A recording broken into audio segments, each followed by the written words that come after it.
weekend, a black man in Raleigh, North Carolina, was kicked out of a sports bar. And he claims that at first they were told that they could not come in. It was him and another black gentleman, and the bouncer told him that it was membership only. And then they witnessed some other white patrons being let in without showing anything, any kind of membership or anything like that. A police officer who was nearby happened to arrive on the scene. They were let in, came over and said, if you're not, he was standing by the bar, he said, if you're not drinking, you have to leave. When he told him, well, okay, that's fine, but I'm just waiting for my friend to come out of the men's room, he says he was stared down in a very hostile manner, and then finally the manager came and physically removed him from the establishment. So what do we think about this? There's one more interesting bit, which is that when he was kicked out of the bar, there was a female police officer nearby at the time, and he went and spoke to her, and she said basically that she sympathized and she understood and that this was something that the place does, but that he should drop it because if he pushed it, the bar owner would just produce witnesses who would say that the student had started things.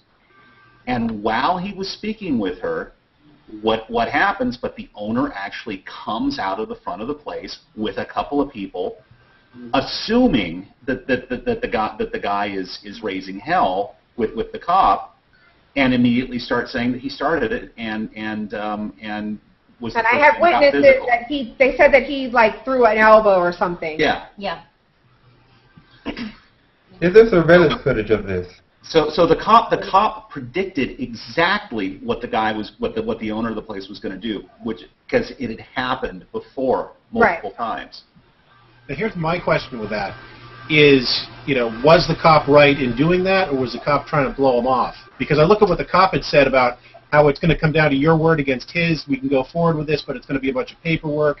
There's going to be accusations thrown. It's going to be a big mess. And I took it as she was saying, we can do this, but we're not going to get anything out of it because we don't have the proof that this guy is a racist. And, do people have another interpretation of that? Do you think the police were just blowing him off because of No, I think that in her own way she was actually trying to be helpful. Yeah. It's just that it's kind of fucked up. The problem is that, they're not going to do anything about it because either they're scared of the owner or whatever the case may be. But it's a travesty that nothing is being done about it. I could have sworn that after I could have sworn that Sorry. It's fine. It's Don't against apologize. the law to discriminate against allowing a certain clientele in your establishment. Granted, you have the right to refuse service to anybody, but that's if that anybody is being an asshole. If the guy's coming up, look, I just want to get a drink, hang out with friends. I heard this place was cool. Let's do it. No, get out.